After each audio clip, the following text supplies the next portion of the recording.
हर रोज एक नई कहानी देखने के लिए चैनल को सब्सक्राइब करें और बेल आइकन दबाना ना भूलें।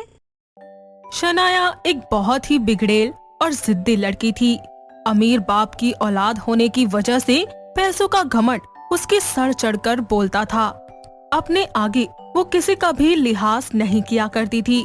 छोटा बड़ा उसके लिए सिर्फ उसके पाँव की जुत्ती के समान थे।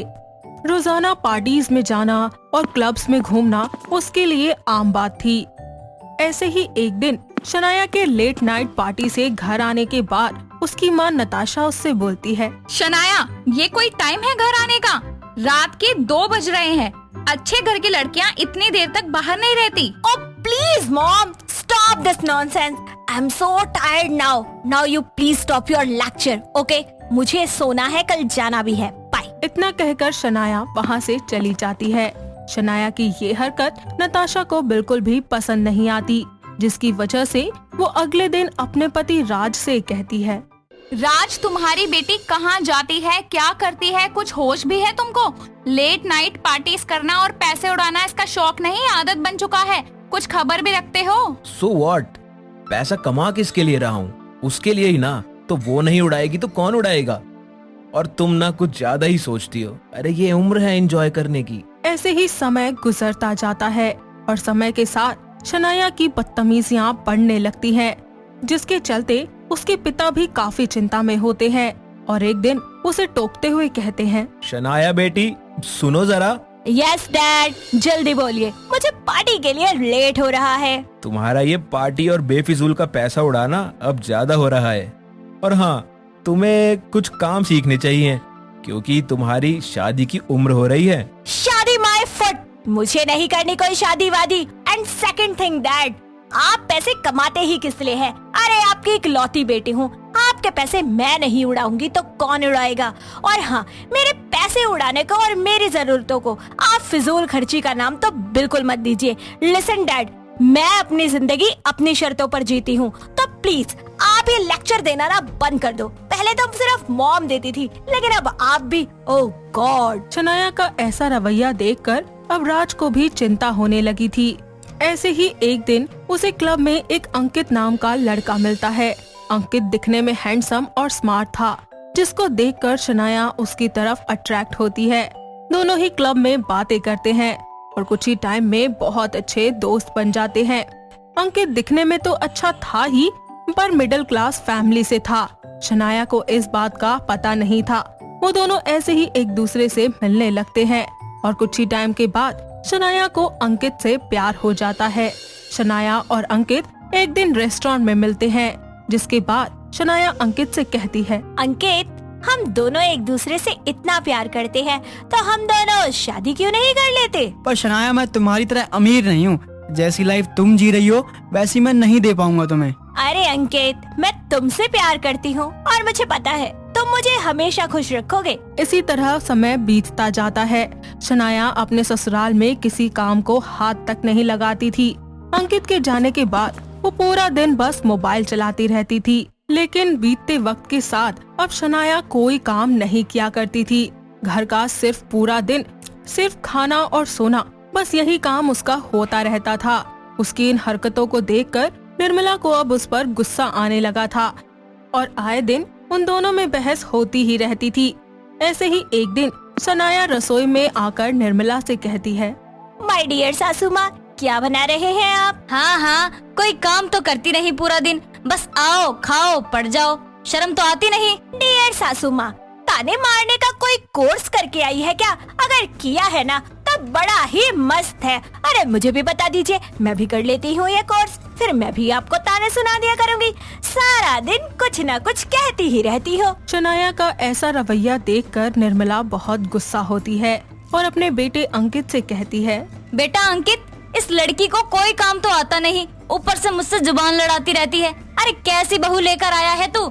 मुझे तो कोई भी सुख नहीं मिलता इससे। माँ, शनाया एक अमीर घर की लड़की है, उसको यहाँ एडजस्ट करने में थोड़ा टाइम लग जाएगा। उसको थोड़ा टाइम दो, वो अब सब सीख जाएगी। ठीक है बेटा। ऐसे ही कुछ दिन बीत जाते हैं। शनाया को अपने ससुराल में एडजस्ट करने में बहुत दिक्कत आती है, क्योंकि उसको ऐशो आराम पूरे जो नहीं हो रहे थे।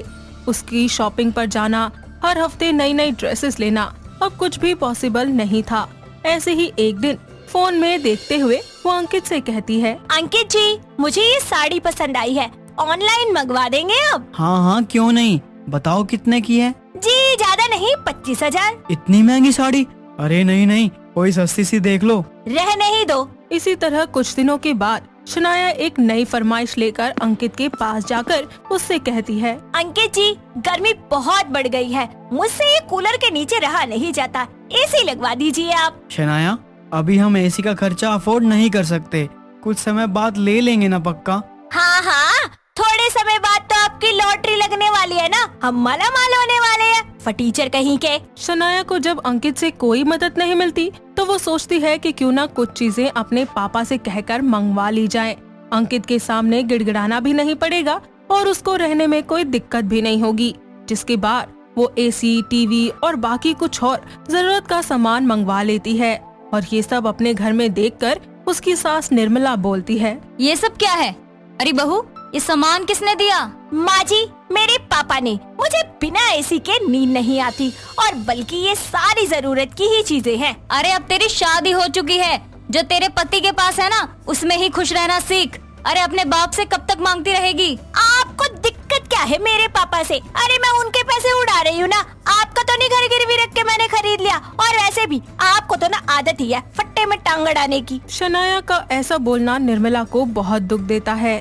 साथ ही उसी समय अंकित भी घर आ जाता है, जो कि ये सारी बातें सुनकर गुस्से में शनाया से कहता है, शनाया, ये कैसे बात कर रही हो तुम माँ से? जैसे करना चाहिए वैसे ही कर रही हूँ, मुझे ज्ञान देने की जरूरत नहीं है। अपनी माँ को समझाओ, जब देखो तब मुझे रोकती टोकती रहती हैं। चुप रहो। और ये सब क्यों मंगवाया है तुमने? मैंने कहा था ना तुमको, जितना मेरे पास है तुमको उसमें ही खुश रहना पड़ेगा।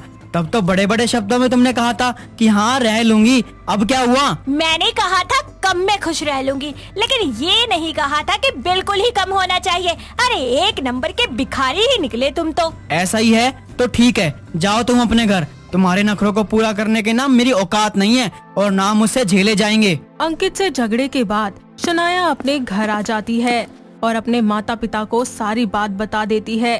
वो लोग उसे समझाने की कोशिश करते हैं, लेकिन शनाया नहीं मानती। कुछ दिन यूं ही बीत जाते हैं।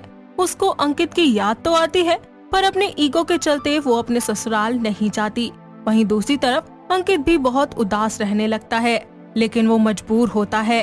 अंकित की माँ अपने बेटे को यूं उदास देखकर एक दिन उससे बोलती है, बेटा अंकित, देख बेटा, बहू जैसी भी है, पर तू उससे प्यार करता है और वो तेरे से करती है। तू जा और उसे मायके से वापस लिया। मैं उसे कुछ नहीं बोलूंगी, खुद ही सारे काम कर लूंगी घर के।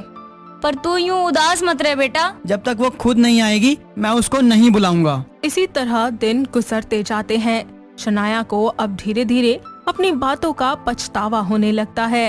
वो अपनी सास से अपनी तकरार को याद करती है। जिन चीजों से उसे घुटन होती थी, अब वही चीजें उसे याद आती हैं। और एक दिन वो अपनी गलतियों को समझते हुए अंकित को फोन करके उससे बोलती है, अंकित जी, मुझे माफ कर दो, मैं आपको समझ गई हूँ। ऐशो आराम से ज्यादा जरूरी मेरे लिए आपका प्यार है। रो मत शनाया, मैं खुश हूँ। तुमको अपनी गलती का एहसास हुआ है और आज ही तुमको लेने आ रहा हूँ मैं। अंकित शनाया को लेकर घर आता है और अपने बहू बेटे को यूं देखकर निर्मला कहती है, अरे वाह बहू, तुम आ गई। अब कभी मत जाना बहू हम सबको छोड़कर। तुम यहाँ रह सकती हो और हम धीरे धीरे तुम्हारी जरूरत की सारी चीजें ले आएंगे, जिससे तुम्हें कभी कोई दिक्कत ना हो। नहीं माँ जी, मुझे कुछ नहीं चाहिए और मुझे माफ कर दो। शनाया में अब बहुत ज्यादा बदलाव आ जाते हैं। अब वो अपने ससुराल की जिम्मेदारियाँ खुद संभालती है और अपनी सास की खूब सेवा भी करती है, जिसके बाद वो तीनों खुशी खुशी एक साथ रहने लगते हैं। दोस्तों, अगर आपको ये कहानी पसंद आई तो इसे लाइक करें, शेयर करें और कमेंट करके बताएं कि कहानी में आपको सबसे अच्छा क्या लगा।